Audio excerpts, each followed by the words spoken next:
Guys, excited na dahil ang Kim Pao International ay mamimigay sila ng cup.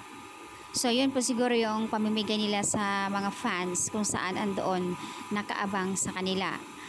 Magkasama ang Kim Pao sa ASAP, California guys. Kaya ito yung preparation nila, yung sombrero na pamimigay nila sa mga fans. I think ito ay hahagis habang sila ay nagpe-perform. Excited syempre. Kaya naman tuloy ensayo at gym ngayon si Kim dahil nga yung kanyang production number na gagawin niya, I think Buwis Buhay. Kaya yan ni Kim. Kung dito nga ay ilang ulit na pabalik-balik na ginawa niya sa Showtime sa ASAP.